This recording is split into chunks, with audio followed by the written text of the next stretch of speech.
Welcome to the Season of Self-Love podcast. I am your host, Nyomi Banks, and I am thrilled to have you join me on this transformative journey. You see, every day we dive into a powerful conversation about self-discovery, healing, and empowerment. This podcast is brought to you by Ask Nyomi and Elevate Me Self-Discovery, where we believe that loving yourself is the first step to living a fulfilling life. You can expect insightful discussions, practical tips, and inspiring stories. Plus, we'll occasionally welcome special guests who will share their unique perspectives on self-love and personal growth. So get comfy, grab your favorite beverage, and let's embark on this journey together. Because it's time to embrace the beautiful person that you are. So let's elevate our lives one episode at a time. Now let's get started. All right, my beautiful souls, it's your girl, Goddess Nyomi Banks here on the Season of Self-Love podcast. And I want to welcome you, and I am so thrilled to have joined me for another enlightening episode. Today, we are diving deep into a truly inspiring theme, and it's moving forward, being a circumstances and becoming a victor. All right, today we are going to be joined by an incredible Debbie Weiss, She's an author, an entrepreneur, and a beacon of hope that has transformed her life of challenges into opportunities for growth and empowerment. Before we bring Debbie to the stage, I would like to take a quick break, and then when we return, we'll get deep into our conversation, all right? It's your girl, Goddess Nyomi Banks here on the Season of Self-Love podcast, and we'll be right back. Hey, my beautiful souls, this is your girl, Goddess Nyomi Banks, and I am excited to share something special with you. Introducing my latest ebook workbook, Healing Beyond the Betrayal, a journey of growth, empowerment, and renewal. In these 55 pages, I offer you insight, heartfelt stories, and practical worksheets designed to guide you on your healing journey. So if you experience betrayal or you are seeking personal growth, this resource is made just for you. You see, it's time to reclaim your power and embrace renewal. So you can get your copy by visiting the seasonofselflovepodcast.com. And as a thank you for being part of our community, use the code HEALED09 at checkout to enjoy a 15% discount. So let's embark on this journey together because you deserve to heal, grow, and thrive. What are some common barriers that prevent people from expressing? Hey, it's your girl, Goddess Nyomi Banks here from the Season of Self-Love podcast. Yeah, I would say remorse. So shame and guilt is a very dividing emotional. Now, these are one of the many amazing conversations that we have every day, Monday through Friday, right here on the Season of Self-Love podcast with myself, Nyomi Banks, as well as our resident therapist, Dr. Will Washington of Washington Wellness Institute. Come by. The reality of our relationships with people. Come by. And a lot of times we're afraid of how people look at us. And so that compassion can't enter. You can hit us on the website, the Season of Self-Love podcast.com. Let me ask you this. With the truth, is it... All right, welcome back to the Season of Self-Love podcast. I'm your host, Nyomi Banks, and today we're talking about From Victim to Victor, Embracing Your Journey with Debbie Weiss. Here's another amazing episode that's a part of our Healing Beyond Betrayal series. So let's welcome our amazing guest, Debbie Weiss. I am so glad to have you here. Oh, I'm so happy to be here. Thank you so much. Thank you. So, Debbie, usually what we do is we do a nice guided meditation before we get into the topic at hand. All right. So, my listeners, so before we get into our conversation with Debbie, let's take a moment to just ground ourselves with a short guided meditation. All right. So, if you could all get comfortable at this moment and at this time, find a comfortable position, either sitting or lying down, and gently close your eyes. Now I want you to take a deep breath in through your nose, filling your lungs completely. And I want you to hold it for a moment. Now exhale slowly through your mouth, letting go of any tension or stress.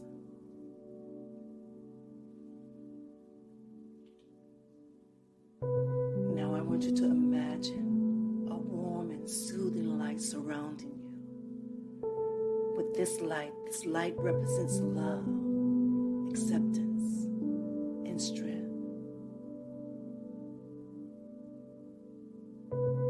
Allow this light to develop you, fill your heart with peace and resilience.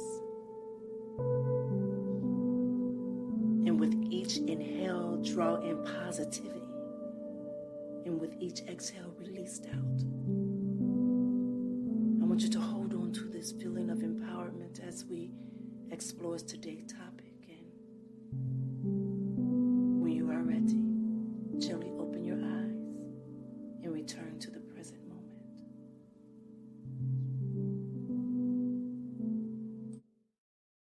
All right, my listeners, first I want to thank you all for just sharing this moment with me. And if you're new here to the Season of Self-Love podcast, this is something that we do every day, Monday through Friday, just to help center ourselves before we get into the topic at hand. So Debbie, your journey is one of incredible transformation. And you've faced numerous personal challenges, from body images issues, from early family responsibilities to infertility and profound loss. So how did these experiences shape you to your mindset of feeling like a victim into stepping into your power as a victor? Yeah, Naomi. I mean, for the first 50 years of my life, I felt like a victim. I felt sorry for myself. I would question all the time, why does all this have to happen to me? It just felt like one thing after another. Nothing was easy, comparing myself to my friends and family. And, I'm a good person. I don't get it. Until when I turned 50, I kind of had an aha moment, something about that age of 50 that made me stop and take a hard look at myself and realize that, you know what, we can't measure, oh, how many things have you had challenges? How many challenges have you had versus me? Like, this is not that kind of game. You'll always find someone who has less, who has more, harder, all of those things.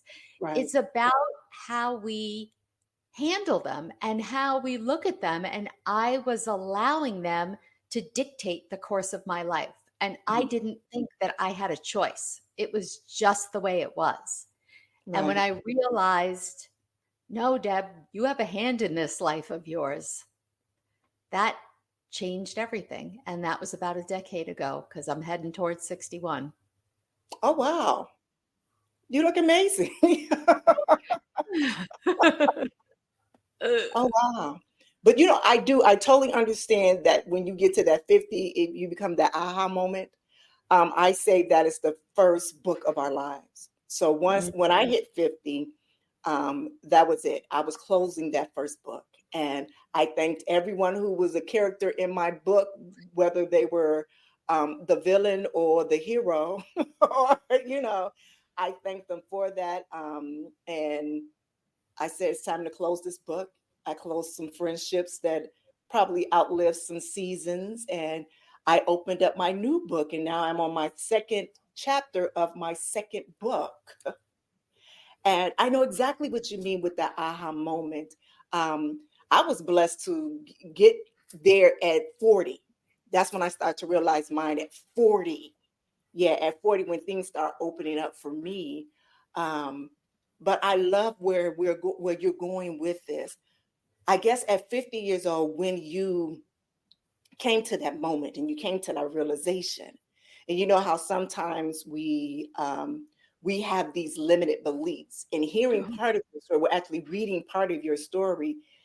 Do you believe that your environment kind of assisted in that limited beliefs? Oh, for sure. And I didn't realize that, well, first of all, realizing, and not that I'm bad mouthing my parents, because I'm not, they didn't know, most of the time when we get those limiting beliefs from our childhood, and God knows what I've passed on to my own kids, right? Yeah. No, they don't do it on purpose. Right. We're all doing the best that we can. You don't realize the messages that you're sending. But looking back, I understand now my body image issues. And that wasn't just my parents. That was everyone around me, especially Right. at that, era of time. Um, and you're right. I could see, if I'm surrounding myself by people who are feeding into that negative mindset, Yeah. it just helps me stay there. And really, about, I don't even know, 3 or 4 years ago now, I had been on this journey for a while, and I branched out and took a business mastermind. I had no idea what I was getting myself into. I wasn't sure what business it was. I do have a full-time job. And I walked into this online world that I never knew existed. And the most amazing part of it is getting to meet people like you, this Hmm. whole community that you don't even know exists. They exist in Yes. my computer screen. Yeah. But it feeds your soul because you find other people who are on the same journey, and Yeah. just bringing those people into my life on a daily basis, it keeps me going and inspired and exciting. And Yeah. so without that, I can feel how I crave that if for some reason I'm not getting those connections, because you can't always get it from, your friends and family, you Yeah. know. Yeah. Yeah. That is so true. This morning, I was writing in my journal. I was sitting at my altar and I was writing in my journal. And one of the things that I thank you for putting me in spaces where I feel uncomfortable. Meaning that for all of my life, for 50 years of my life, I've always was surrounded by people that I felt my most comfortable with, that I felt like did not challenge me to go further. You understand what I'm saying? And as Oh, you yeah. spoke, our parents and loved ones that are around us, they live off of fear. We all live off of fear, and so those limited beliefs that they put on us, that was just a fear of them having, not knowing if they're able to protect us, or not knowing, just period. But it started yesterday.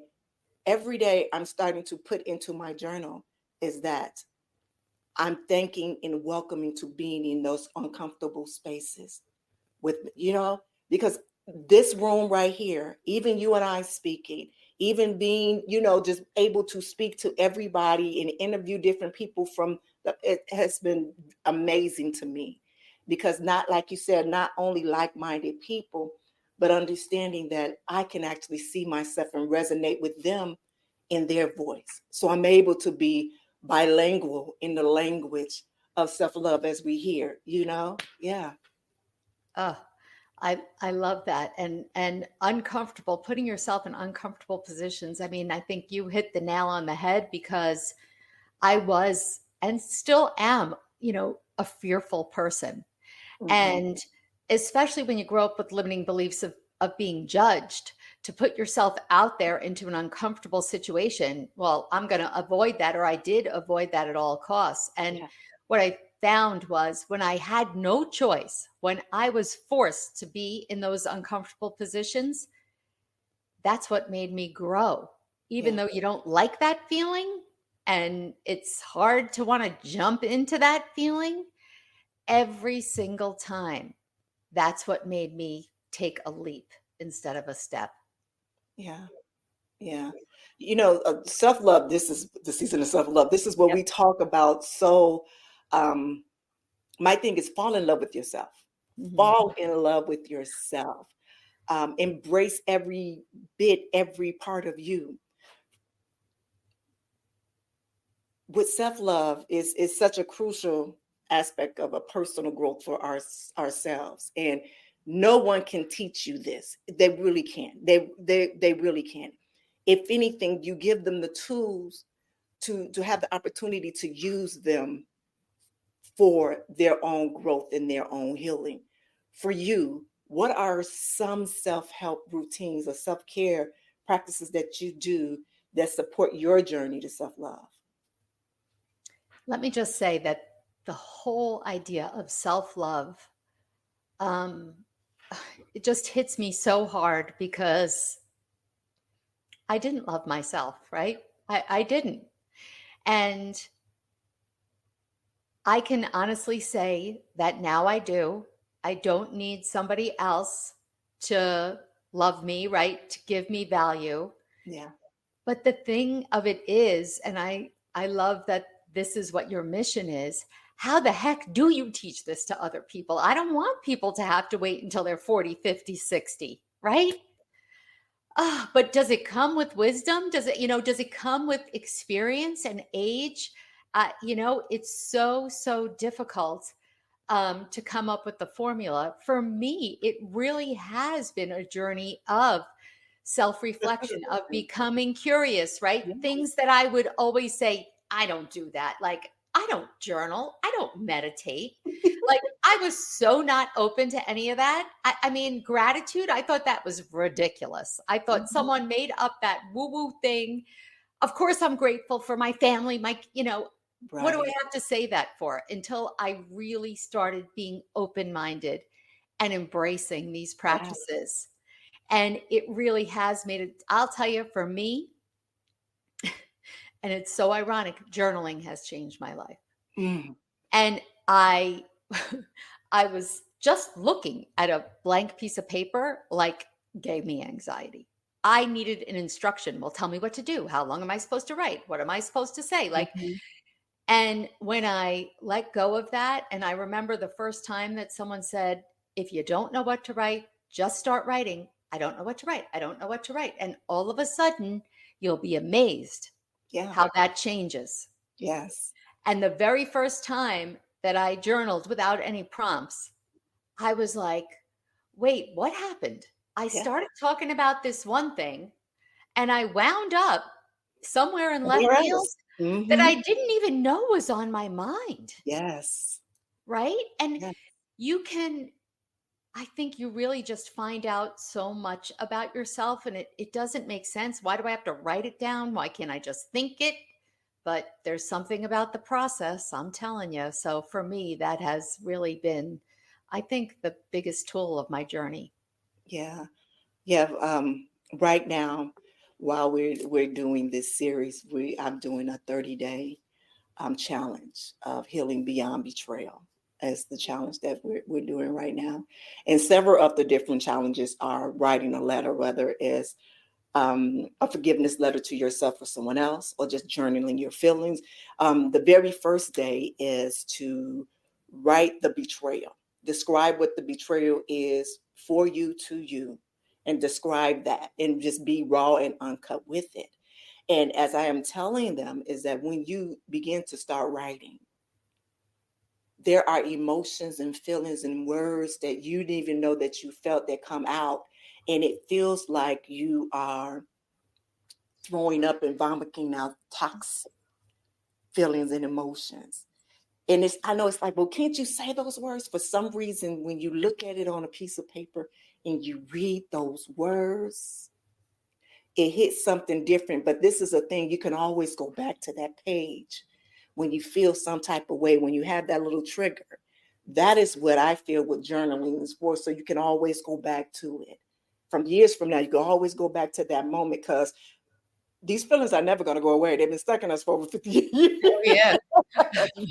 So at least now you have that part that you can always go back. That's a part of your tool. That writing and things are part of your tool. So I'm so glad that you come to realize, like, yeah, this helps me, writing with me. So let me ask you this: have you ever had a diary? When I was a little girl, I mean, when they used to sell those cute diaries that had that Yeah. little lock on it and stuff. Yeah, I thought that was so adorable. I got a few of those, but I don't think it was never anything that I stuck with. So Hmm. I had one, but it was not life changing for me at that point. I just think I wanted it because it was cute and I liked the whole idea. And then the novelty wore off a little bit, down the road. All right. So you have a passion for helping others, right? Absolutely. And which is so inspiring, just from my own heart. This is something that I love to do. Could you tell us more about your podcast? Maybe can is it maybe I can, Maybe I and what do you hope your memoirs, 1 second thought, maybe I can, will achieve? That is such an amazing title. One thank. second thought, maybe I can. Yes, I love Yeah. that. It really is, it's my journey. Like I said before, I had an attitude of I can't do this. There were so many reasons why, and it could be something so simple like, I don't know, I can't knit, I can't write in a journal, right? I can't, like small things like that. Anytime that anything new, uncomfortable was presented to me, my answer was always no. Mm-hmm. But I have discovered that if you just wait like another beat and say to yourself, well, wait a second, on second thought, why not? Why Yeah. can't I do this? That's when everything changes.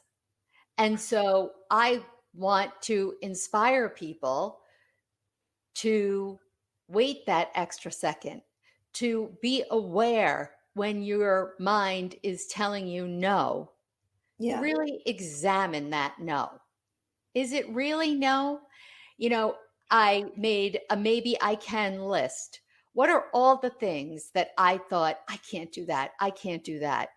And you know what? I could do it. And I wound up doing it. And I Yeah. wound up proving myself wrong Yeah. because we all have those things that we thought we could never do. And in hindsight, we did it. Yeah. And sometimes I don't think I know I don't give myself credit. It's like, okay, good, great, on to the next thing. You forget how you felt prior to taking that leap. Right. Right. And so I want people to realize that you can. Yeah. Maybe you can. Yeah. Stop with the I can't. Take the I can't out of your vocabulary. And say I can. That's Yeah. it. Yeah, I can.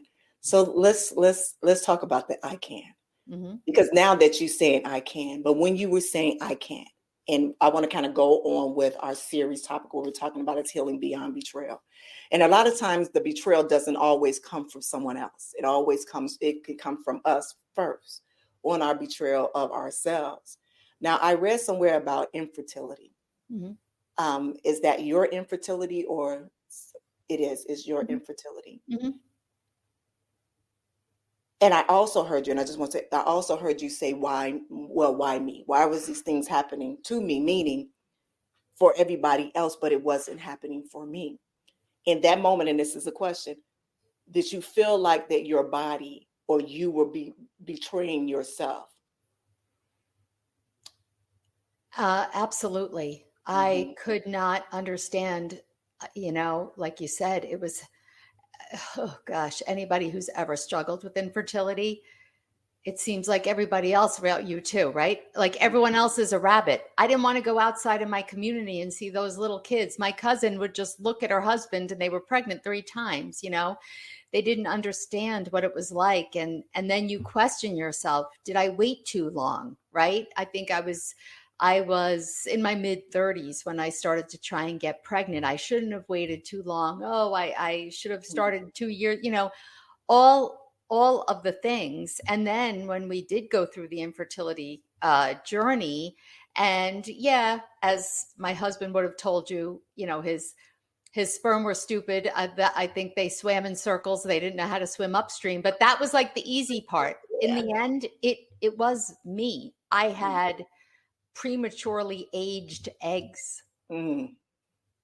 And so it was the quality of my eggs that was causing the issue. If it were just him, it would have been a lot easier Yeah. solution than it was. So, of course, then you say, how could this happen? Really? I had already been through so much Yeah. prior to that. I couldn't believe that now, I remember hearing a friend going through it and telling me about IVF and the injections. And I'm thinking, I'm such a sissy. I would never do that. Like, gosh, hope that'll never happen to me. And yeah, it did. But you know what?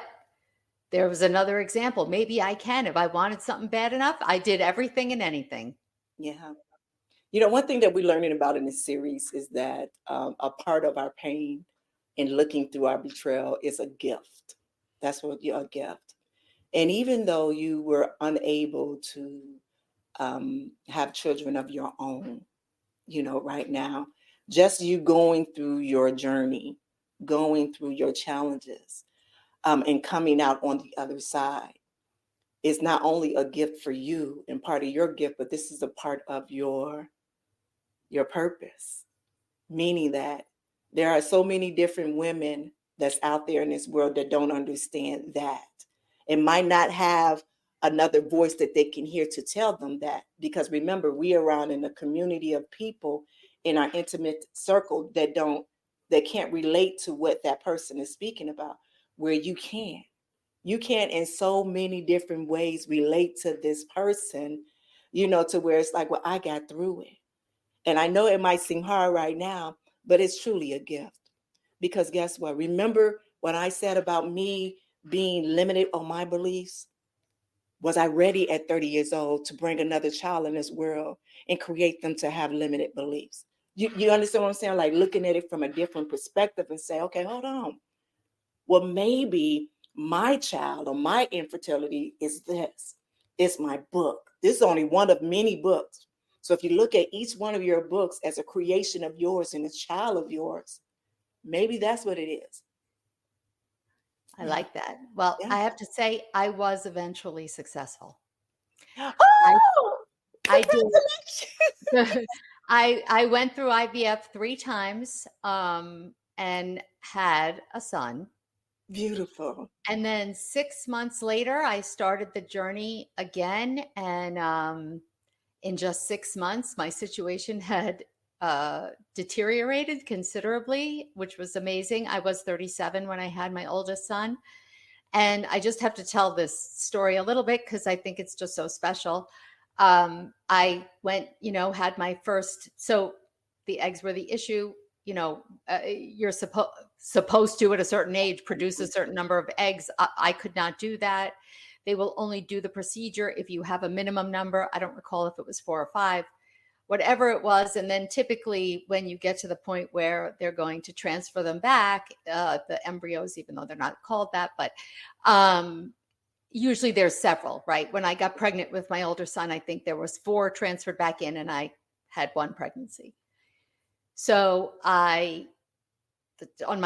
for number 2, trying for child number 2, I, had 4 transferred back, nothing. The second time, I never even made it to the procedure because they would not do it because I did not produce enough eggs. And the doctor said to me, we're going to try again. I'm going to give you more medicine than I should.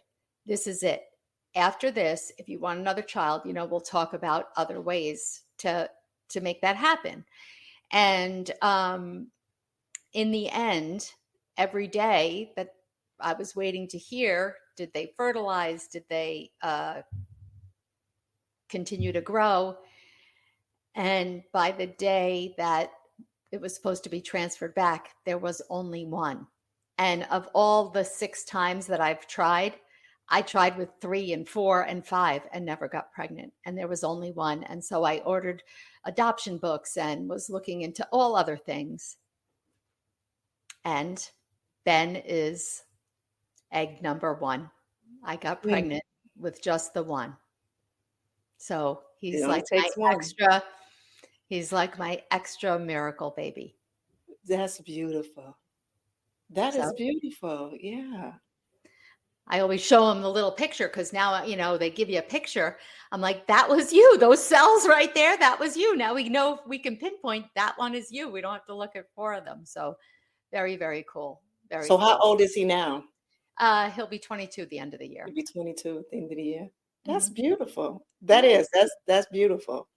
That is. Oh, it's special. But 2 years later, for the first time in my life, at 42 years old, I got pregnant on my own. I called my infertility doctor and I said, how could this happen? How could this is impossible. This has never happened. And now I'm 42 years old. And I went to the infertility doctor just to and he said to me, Deb, there's only a 5% chance that this is going to make it to a full-term pregnancy. But I'll see you every week and check the progress. And so every week you're on this roller coaster ride, right? Waiting for that day when they're going to do the ultrasound and da da da da. I do this for, I don't know, 8 weeks? No, 7 weeks. And he said, well, you have defied the odds. Now it's 95% chance that you're going to have this baby. I have 2 boys. I knew it was a girl. I knew it was my grandmother sending me a girl. I was going to name her Annie after my grandmother.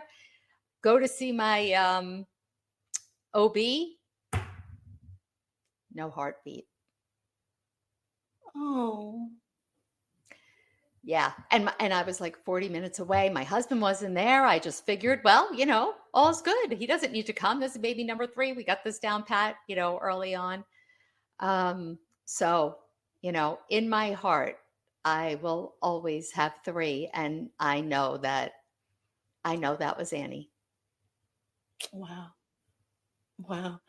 When I'm listening to your story, and it's truly resonating. It is. I have 3, and they're 10 years apart. Mm. Yeah, they're 10 years apart.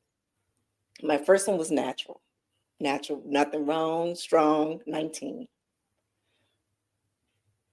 My second one is where I had to go through all the IVFs and all of that. Well, let me say this. Let me say that because I was pregnant before her.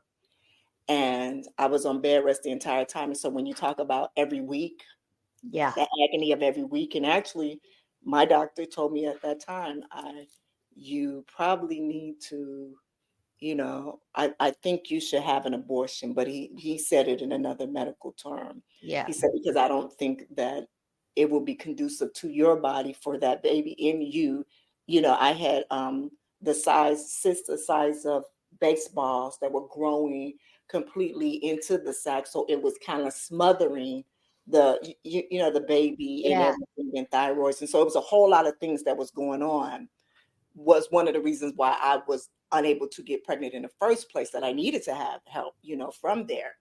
And I remember I probably was maybe 3 months, 2.5, 3 months. And I was in excruciating pain throughout the whole time, but I was like, I was going to get through this.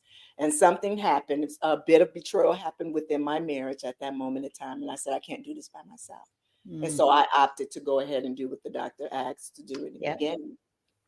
But fast forward 6 months later, now mind you, he told me that I will have to go through the same process again to become pregnant. But I didn't know that my body was still able to, even though the baby was taken, my body was still functioning to where I'm still able to get pregnant. And on Christmas Day, I find out I'm pregnant with her that same year.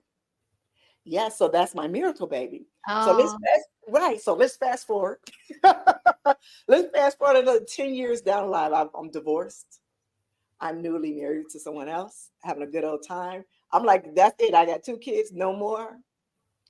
We go to London, Europe. I come home. Probably like 2 days later, I'm feeling sick. I'm like, what is this? This is 10 years. I'm pregnant. Oh, that's awesome. Yes, I am pregnant, and I'm on bed rest again because everything, the ovaries, the cyst and all that came. And so I was literally out for 9 months. Like, I found out quickly.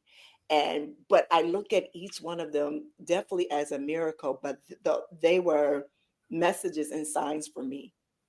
Mm. Yeah, they were messages and signs for me.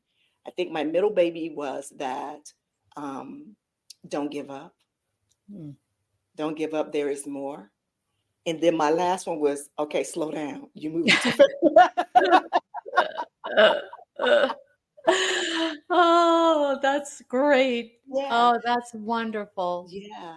So with your story, when you share your story, you just don't know how many women that you are going to, oh my God, that's not even at your point, right? Just not at your space or your point right now, at your level, where you can take them to that level. And I feel it because it's amazing. It is going to be amazing. And I just thought about saying, oh my God, we're talking about betrayal here. And I know what it feels like for you to feel like your body or your life is betraying you in a certain point. And so I guess what I want to close this off with is for you to ask, how did you get beyond the betrayal of everything? Because now it's about life. It's about everything that in your life, because you said it took you 50 years before you realize it. So what at the point of your life at 50 said, okay, hold on. I have to let this go. I can no longer be the victim. I have to let this go. I have to heal beyond all this betrayal, because really what makes us a victim is the betrayal that we feel from others and ourselves. So how can I become the victor and heal through this betrayal? Yeah. So we didn't really talk too much about this, but the first step that I took was dealing with my weight issue. And I literally had it my whole life. And it still defines me. And I hate that I say that. I don't want to say it defines me, but it does. I will always, when you look, it's been 23 years since I dealt with infertility, but just talking about it puts me right back there in that moment, because it's so much a part of who I am. And that was just, a short time in the span of my life. My weight issue, I was born fat, basically. And it started from from the beginning. And I realized that I had to change the way I was looking at it. The way I had approached it for 50 years was clearly not working for me, because I was on what many of us are on, the whole yo-yo thing, right? My whole life. So it wasn't working. So I needed to do something different. And I think the different was accepting the responsibility. I think I used to think that I would see someone eating ice cream, because that's my favorite food. And I must have thought to myself, well, look at them. They're skinny. They get to eat ice cream all the time, but they look like that. Why do I look like that? I don't think that person is eating ice cream every meal. But I was looking like, So, and even if they are, it doesn't matter. It doesn't matter. It's time for me to stop blaming my body, right? Oh, it's me. I've been fat since, the doctor said it's 6 months. You better switch her to skim milk. She's gaining weight too quickly. What am I supposed to do? How do I I can't combat that. That's, my body. There's nothing I can do about that. You have to take responsibility. That's the answer. You have to take responsibility for your life and stop making excuses. Is it easy? No. Did I all of a sudden one day, okay, and then, 3 months later, I lost the 100 pounds I needed to lose at that point in time? No. It was 3 years, 4 years, but it didn't matter, because I realized this is not an on again, off again thing. This is not, well, I'll just solve it. No. Every minute of every day, regardless of if it's whatever it is, it doesn't have to be weight, right? It's when I realized each choice is a chance, each choice that you make, these small choices is a vote for who you want to be in the future. And some days I vote for the ice cream, and that's okay. I want it. And if I want it, I'm going to have it.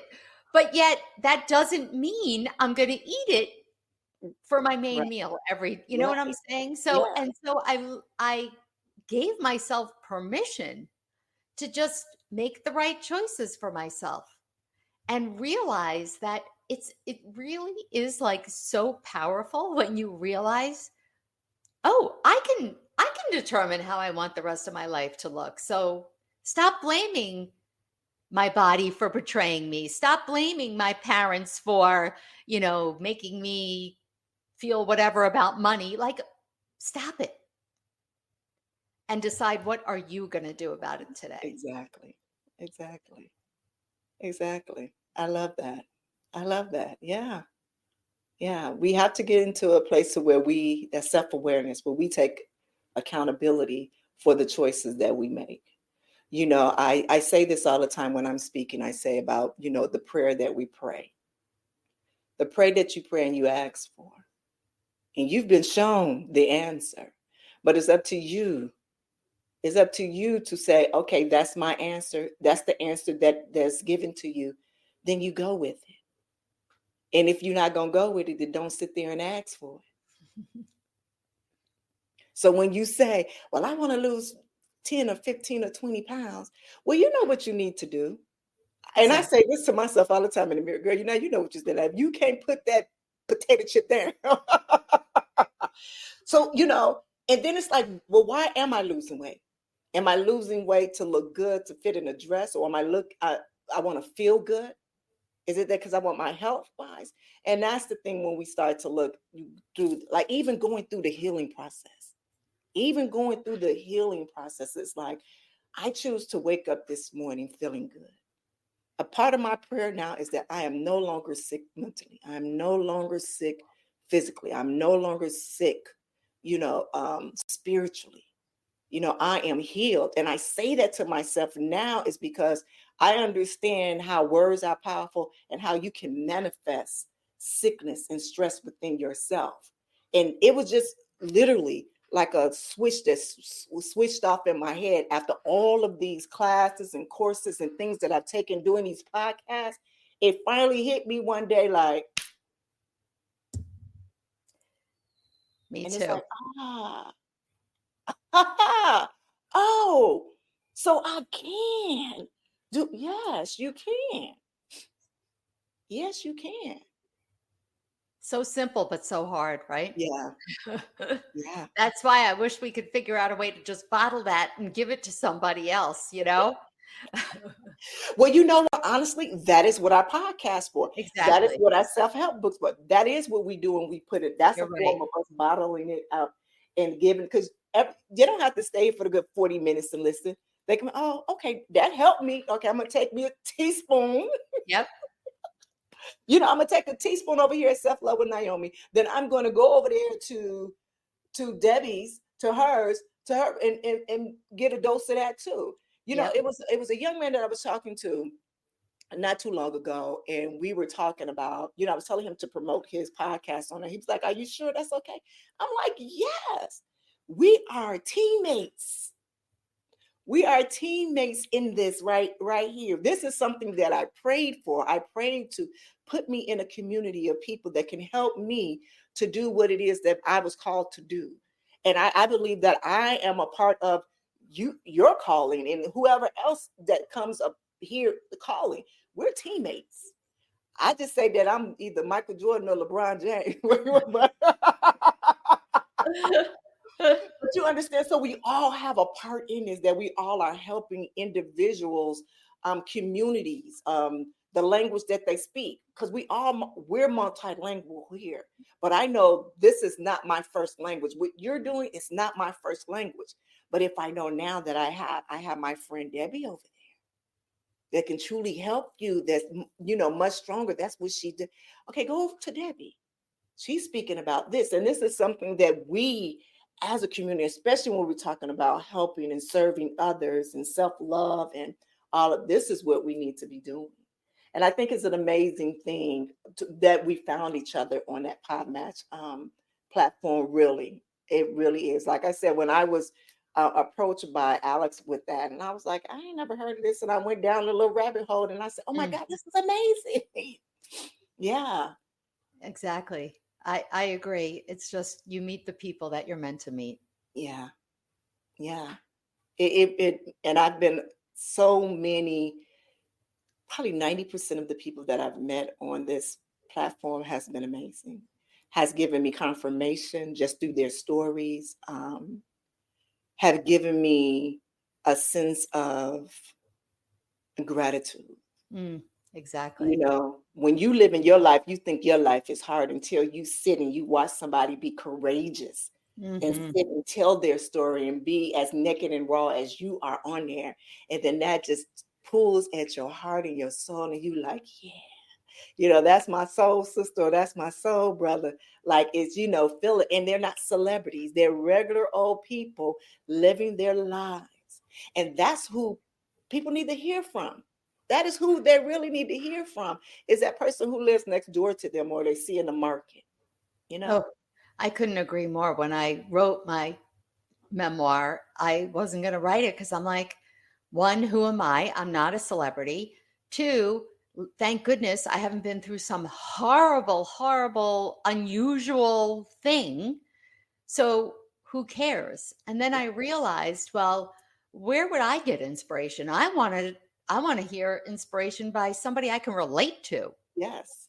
right? Yes. Because luckily, most of us haven't had incredibly horrible things happen, and most of us aren't celebrities.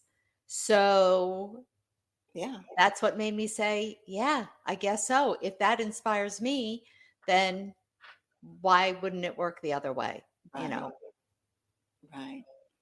Right. But we are come to the end of our show.